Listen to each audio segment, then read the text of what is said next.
네, 안녕하세요.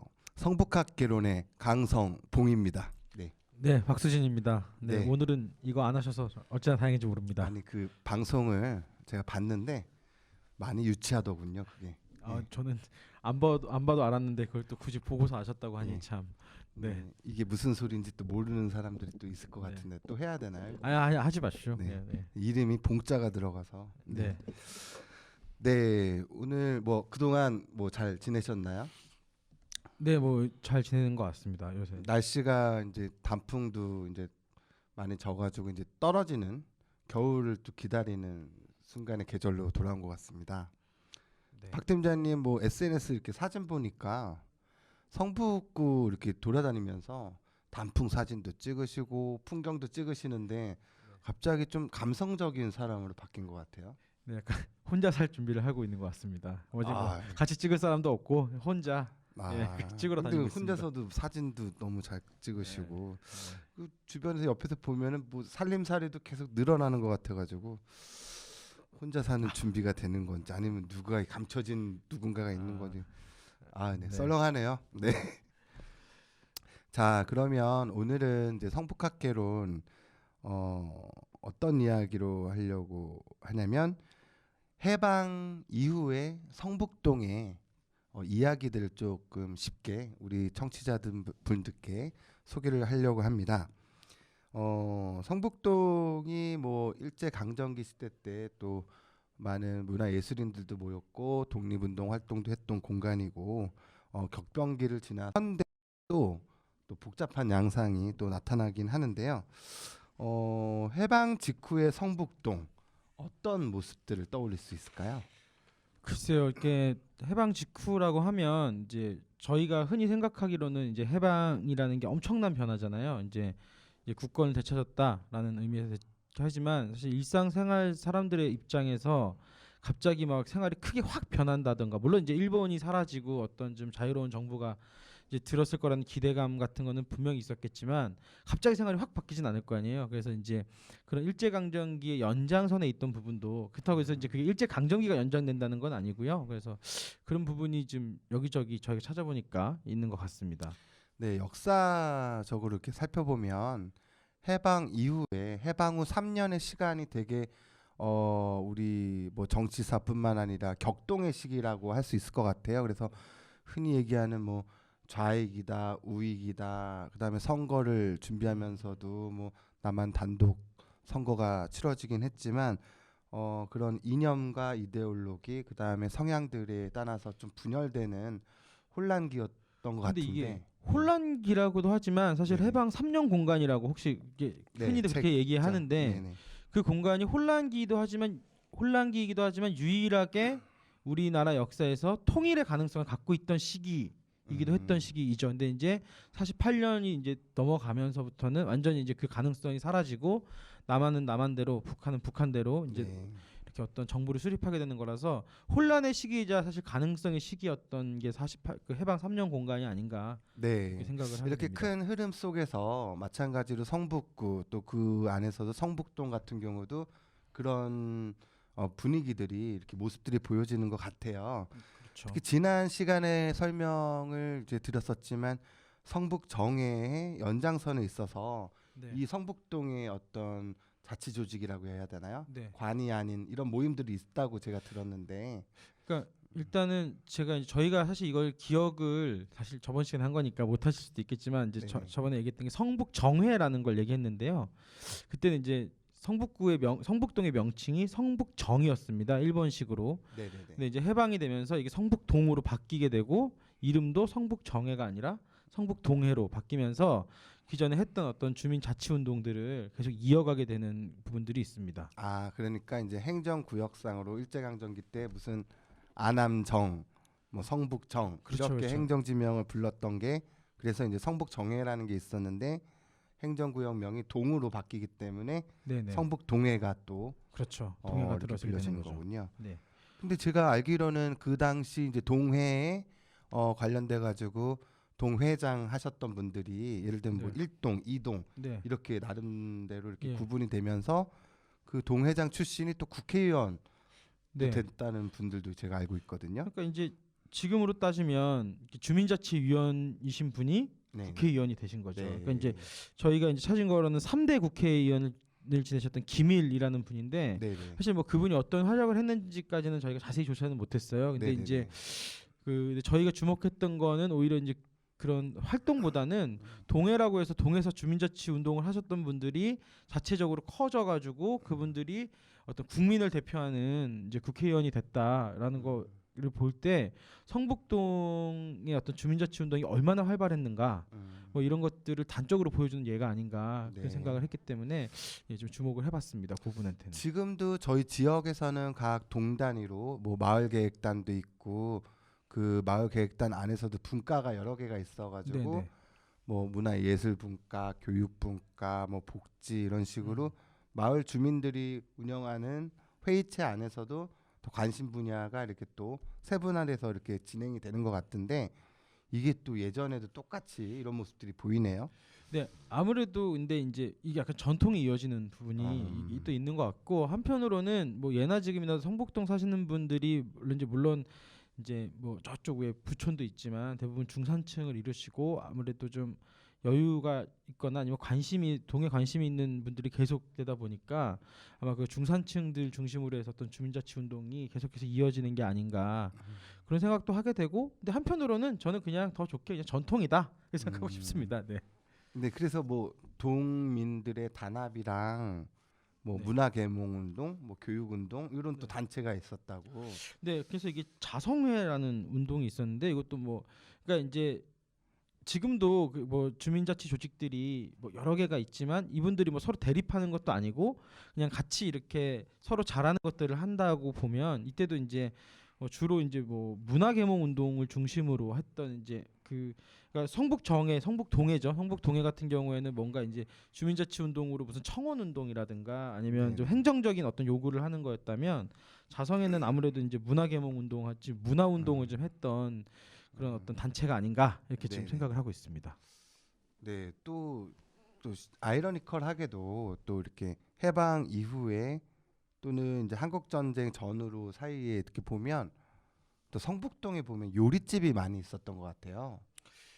그러니까 이게 좀 이렇게 뭐랄까요 그런 부분이 분명히 있는데 일단은 서울 사대문하고 가깝고요. 그다음에 경치가 워낙 좋으니까 저희가 조선시대 때도 언급을 했지만 별장들이 많았고 그 별장들이 이제 뭐라 그래야 되죠? 그 별장들이 나중에 일제강점기로 되면서 대거 이제 요리집으로 바뀌는 경우가 많았습니다. 그러니까 뭐 대감들의 별장이나 아니면 뭐 왕실의 별장이나 이런 모습들이 이제 그대로 있는 게 아니라 상업적인 요소들로 전환이 되는 부분들이 그렇죠. 있는 그래서 지난번에 잠깐 언급했던 것 같은데 대표적인 게 은벽정이라는 데 그 충정공 민영환 선생님의 별장이었는데 거기가 이제 그 은벽정이라는 요리집으로 더 유명해져서 뭐 그런 경우도 있고요.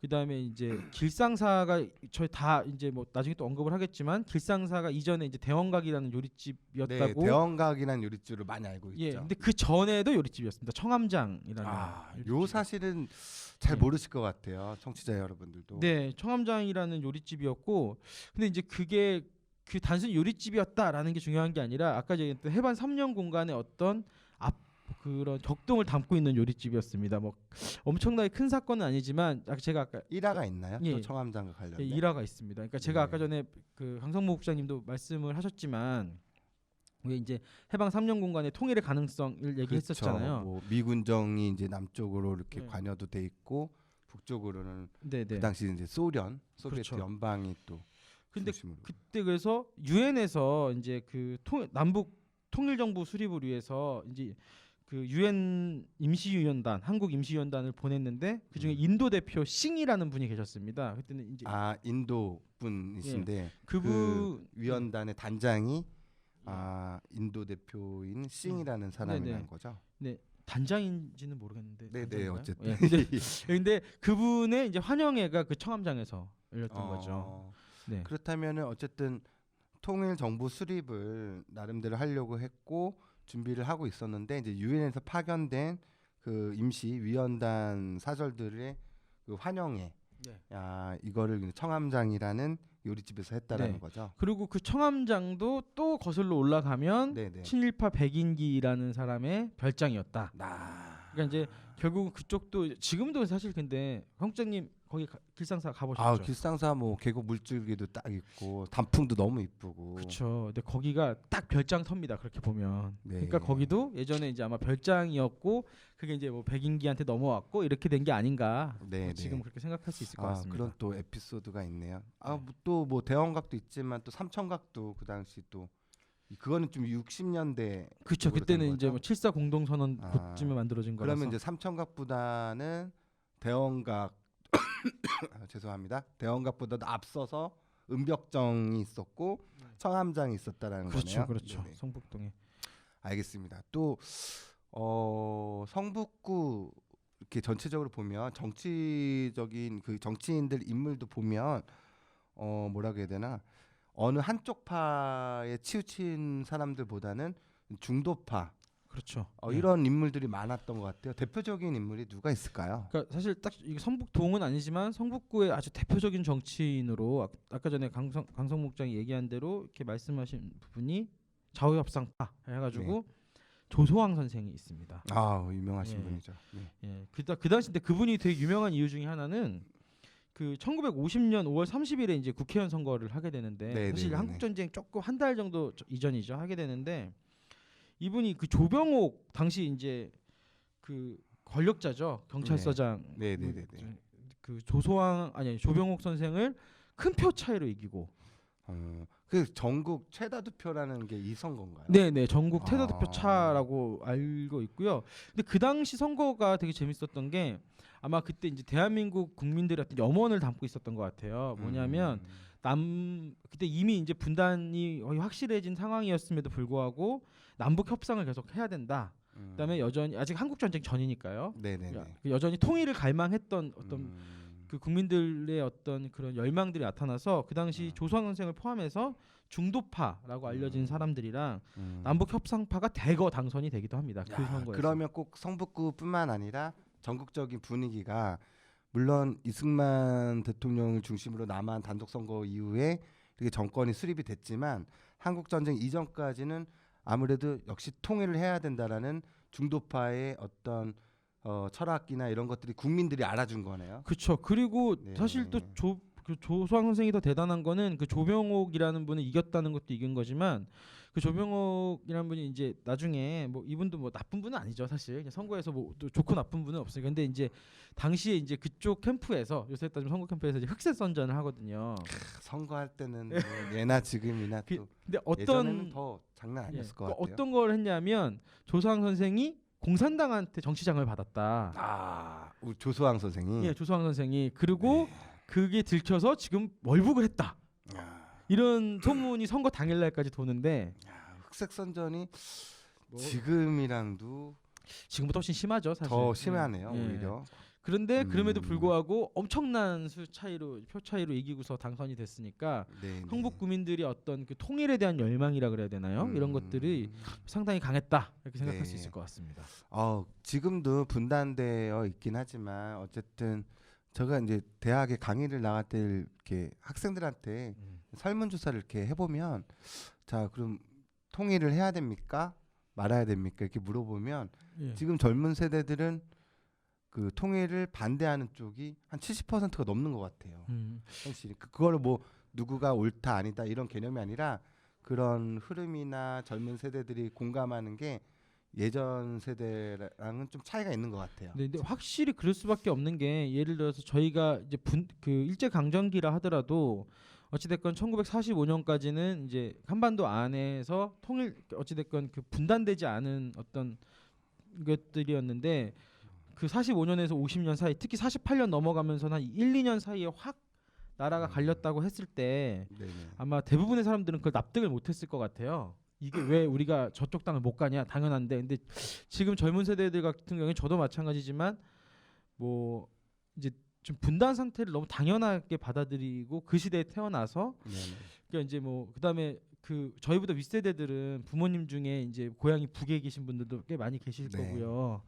그런데 지금 세대들은 부모님이 북에 계신 분은 없을 거 아니에요. 그러니까 그렇죠. 그런 또 분단의 아픔이나 이런 네. 것들에 대해서 좀 더 무딜 수밖에 없지 않나. 그들의 잘못인 게 아니라 네. 뭐 그런 생각도 해보게 됩니다. 네.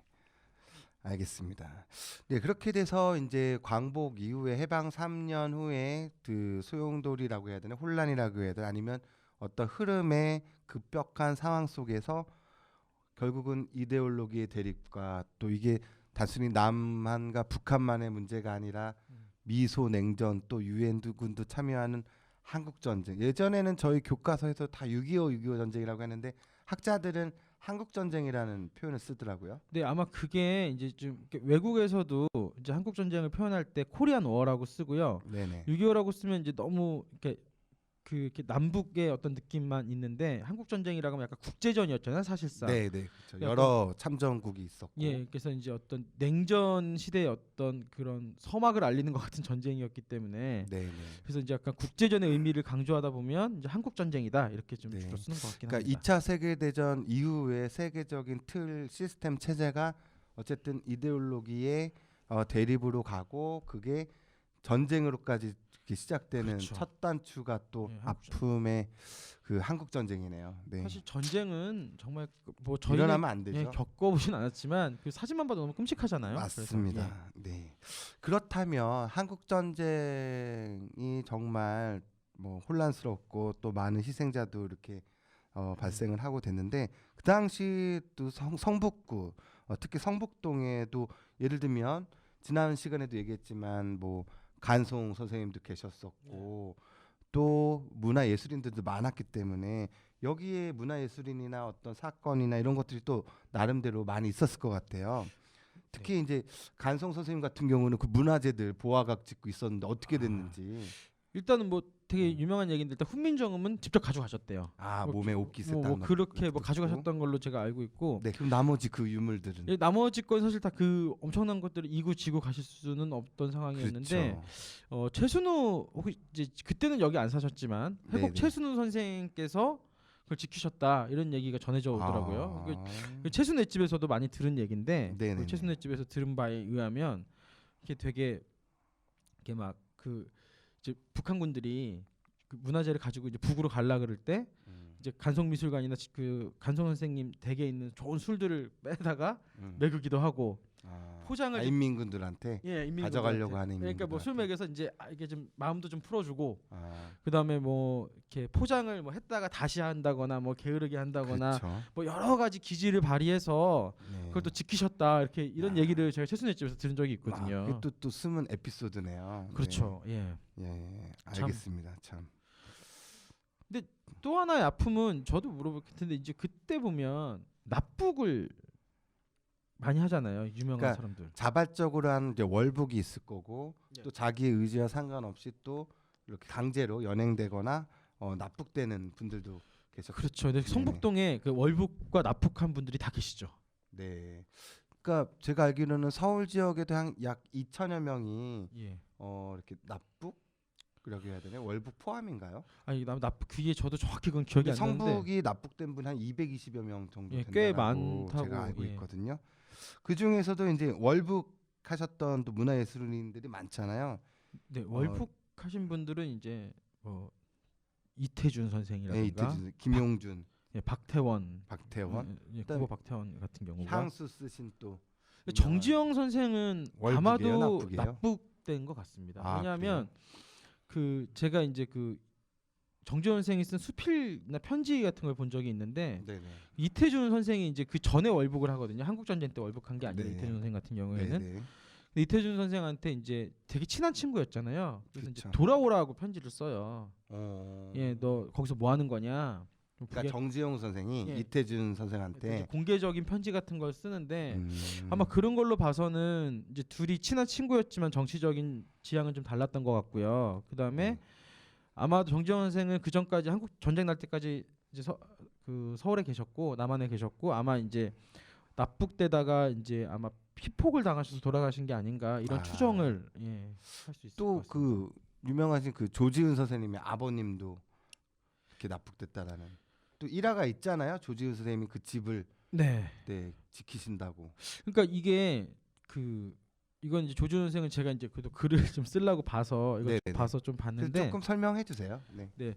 그 조지훈 선생님 같은 경우에는 그 본인이 쓴 스피를 보면 성북동은 무척 좋아하셨는데 네. 성북동의 그 집은 좋아하지 않으셨어요. 살던 집은. 아, 왜냐하면 그 성북동의 정치를 다 느낄 수 없는 집이다.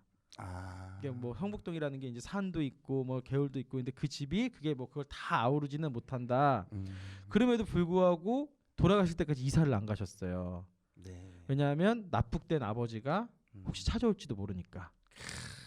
그리고 그 명의도 아버님 성함이 이제 조헌자 영자 되시는 분이 네. 조헌영 선생인데 집 소유주나 뭐 세대주 이런 거를 그대로 예, 그걸 안 아버지 바꾸셨더라고요. 아버지 이름으로 해놓고서. 그래도 북으로 가신 아버님을 기다리는 어떤 근데 마음 저희 아픈 사연이 있네요. 예, 문화원의 백예준 연구원이 찾은 자료에 의하면 조헌영 선생은 88년에 돌아가셨대요. 북에서. 또 그게 또 확인이 됐군요. 네, 그러면 아마 아들이 68년에 이제 병으로 병사한 거를 아마 북에서 들었지 않았을까. 워낙 조지훈 선생이 또 유명했으니까요. 네네. 뭐 그런 거 생각하면 이것도 역시 이제 어떤 전쟁의 비극이 아닐까 이렇게 생각을 하게 근데 됩니다. 또 북한이 이렇게 납북이나 월북 뭐 이런 것 관련돼 가지고 무슨 공작이라고 해야 되나? 그럼 뭐라고 하죠? 그걸 그런 걸? 이제 자기네 말로는 이제 좋게 얘기한 거죠. 모시기 공작. 이렇게 사람들 모신다. 모셔간다. 주요 인물들, 뭐 그렇죠. 문화예술인이나 학자라든지 이런 모시기 공작. 예, 그렇게 해서 이제 사실 네. 그 유명한 그 사람들을 그러니까 약간 이거 뭐 적절한 비유일지 모르겠지만 왜 임진왜란 때 이렇게 일본 외병들이 이렇게 일본군들이 조선 뭐 도공들이나 도공들을 잔뜩 그렇죠. 잡아갔잖아요. 네. 근데 약간 그런 것처럼 이게 이제 약간 특정하게 아예 목적을 가지고 유명 인사들을 좀 데리고 간 게 아닌가 그런 생각을 또 합니다. 그런 그 당시에도 뭐 안가라고 해야 되나요? 한국 전쟁 당시에 그러니까 이거 연금되고 뭐 이런 어떤 그러니까 이제 구금됐던 공간. 여기가 한국 전쟁하면 역시 또 미아리 고개잖아요. 그렇죠. 예, 저희 단장의 미아리 예. 고개 또 떠오르고. 근데 이제 여기가 그러니까 이제 사대문을 나오면 미아리 고개로 가는 딱 이제 시작점이잖아요. 길목이죠. 예, 시작점이니까 여기다가 안가를 만들어서 네. 이제 그분들을 연금해놨다가 끌고 갔다. 뭐 이런 그 기록도 있습니다. 맞아요. 여기 성북동 쪽, 정릉 쪽 그 사이에 예. 그런 안가였다라는 공간들이 뭐 이렇게 주변 분들 물어봐도 이쪽이 많이 있었다라고 얘기를 하더라고요. 그리고 사실 정확한 위치는 저희가 지금 알 수 없지만 그 요정 정치 시대라 그래야 되나 군사 정권 그렇죠. 시절에도 여기 뭐 대원각, 성북동 삼청각. 주변에 안가가 있었다라는 이야기들은 돕니다. 근데 저희가 이건 확인을 못 하겠어요. 무슨 자료가 남은 것도 아니고 하니까. 국정원식 뭐 이렇게 조사를 해야 되나요? 네, 그거는 좀 확인을 못 네. 하겠습니다. 알겠습니다. 그래서 이런 월북, 납북 관련된 인물들, 이런 인사들에 대한 연구를 좀 해야 되고 왜냐하면 어쨌든 지금 뭐 문화예술인이나 주요 뭐 이렇게 유명하신 분들을 뭐 선양 사업을 하거나 이런 게 있었는데 이제 군사 정권 때문에 좀 이렇게 자취가 네. 감춰져 있던 분들이 다시 이렇게 떠오르고 있는데 그분들은 또 고향이라고 해야 되나요? 이런 선양 사업을 할 때 뭐 보통 생가터 네네. 살았었던 그렇죠. 집들 이런 걸 해야 되는데 성북동 주민이셨던 분들이 이제 월북이나 납북됐을 때 그분들을 기리는 작업들도 많이 필요하겠네요. 그러면 그렇죠. 시대가 좀 바뀌었으니까. 시대도 좀 바뀌었고 저는 이제 조금 이제 좀 성숙된 저희가 이제 많이 사회가 성숙됐지 않습니까? 네네. 그렇다고 보면 그분들이 월북을 해서 뭐 이렇게 해서 나쁘다 이렇게 얘기할 수는 없는 것 같고 당시 그분들이 왜 그런 고민을 했는가 이런 고민을 같이 해보는 게 더 중요하지 않을까. 그러니까 물론 그분들이 뭐 북으로 가서 한국 전쟁에 참여하신 분들도 있고 그럼 지금 대한민국에 큰 피해를 주신 분들이죠. 그렇죠. 그렇게 되면 그런 분들도 있지만 이제 그분들을 뭐 좋다 나쁘다 이렇게 평가하는 것도 물론 가능하죠. 저게 안 된다고 얘기할 수는 없을 것 같습니다만 그럼에도 불구하고 그분들이 왜 그런 당대 지식인들이 그런 고민을 했을까? 지금 우리 입장에서 또 생각을 해보면 왜냐하면 또 저희가 했던 선택들이 저희 후대한테는 또 불합리하게 느껴질 수도 있잖아요. 그렇죠. 그러니까 그런 것처럼 왜냐면 사람 개개인마다 생각이 있고 또 자기의 논리와 철학이 있으니까 그거를 네. 뭐 옳다 아니다 시비를 구분할 건 아닌 것 같아요. 이제 고민으로 그리고 왜냐하면 개인적 경험이 되게 중요하다고 생각하는 게 아까 조지훈 선생님 아버님이 조원영 선생이 납북됐다고 했지만 조원영 선생님은 또 재원 국회의원이셨어요. 네. 그러니까 아마 모시기 공작의 대상이 됐던 것 같습니다. 그렇게 됐던 것 같은데 조지훈 선생 같은 경우에는 아버지의 납북 때문에 평생 반공주의자로 사세요. 예. 그러니까 강한 그렇죠. 예, 또 아버지 그러니까 나이가 20살 사람들이. 정도밖에 차이가 안 나거든요. 네, 아버지랑 예, 그래서 막 그런 것도 있지 않나. 알겠습니다. 이렇게 생각합니다. 한국 전쟁의 또 격동의 시기 때도 역시 성북동도 그런 흐름과 관련이 또 있네요.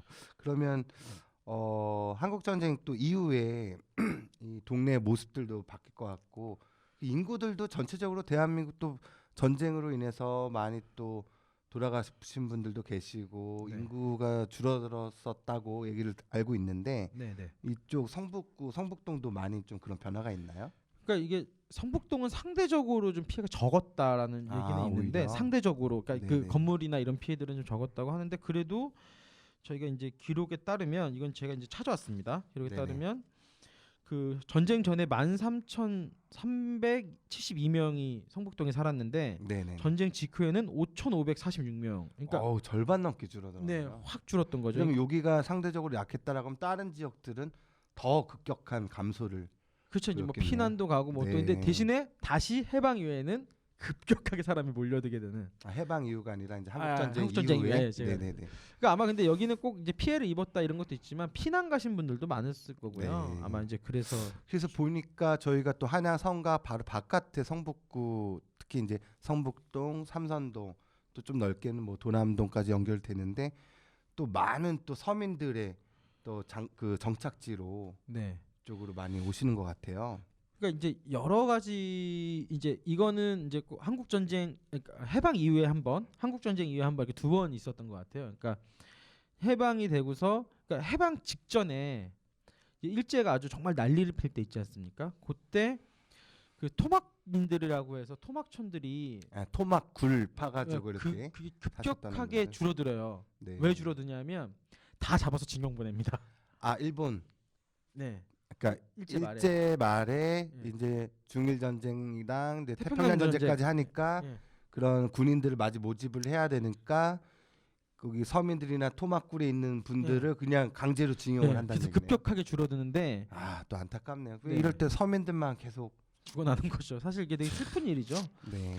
근데 이게 이제 해방이 되고 나서 갑자기 또 그분들이 다시 늘어나요. 네. 그런 토막민들이 늘어나서 그런 모습들이 어떤 뭐 문학 작품 속에서도 그런 모습들이 나온다고 하는데. 네, 그 김동리라는 분은 너무 잘 아시죠? 그 김동리의 혈거부족이라는 어떤 잡지가 있는데 그 수필이 있는데 그 혈거부족을 보면 거기가 이제 삼선교랑 도남교 사이의 얘기들을 적고 있어요. 그러니까 삼선교와 도남교. 예, 근데 사실 네네. 지금 도남교 위자리는 제가 아직 사실 거기까지는 자세히 못 찾아봤는데 어느 그림은 그려지네요. 예, 그림은 네네. 그려지는데 거기 보면 혈거라는 게 땅을 팠다라는 거잖아요.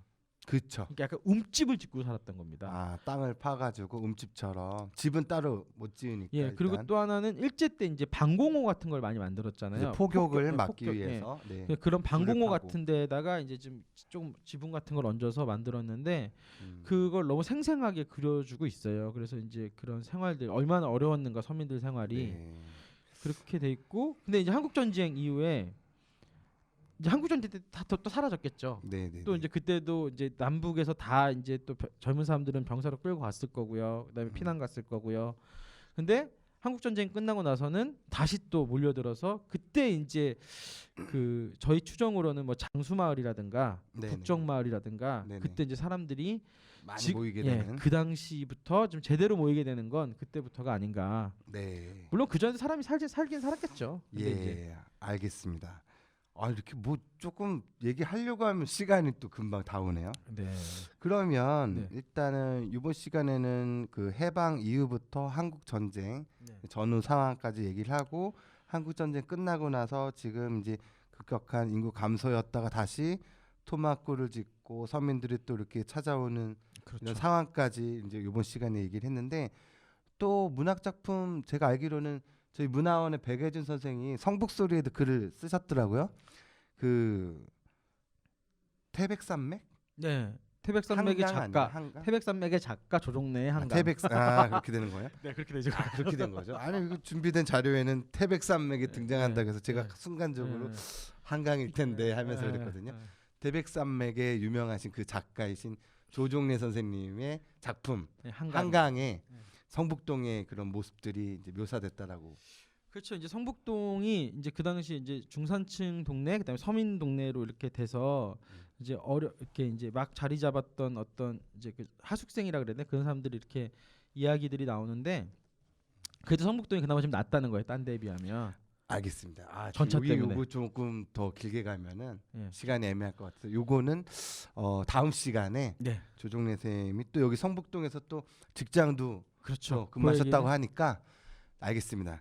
그러면 요번 시간에는 되게 성북 애매할 때 끊으시네요. 되게 애매해요. 지금 뭐 이렇게 들어가려고 했는데 네. 들어갔다 빠졌다 이게 네. 안 되네요. 오늘은 네. 이게 좀 간만에 이렇게 방송하니까 긴장이 더 되는 것 같아요. 네. 그래서 오늘은 예. 해방 이후의 성북동 네. 이야기, 특히 이제 해방 후 3년, 그다음에 한국 전쟁 직후까지. 전후까지 얘기를 해봤습니다. 네, 그럼 오늘은 이 정도로 마치도록 하겠습니다. 다음 시간에 뵙도록 하겠습니다. 감사합니다. 감사합니다.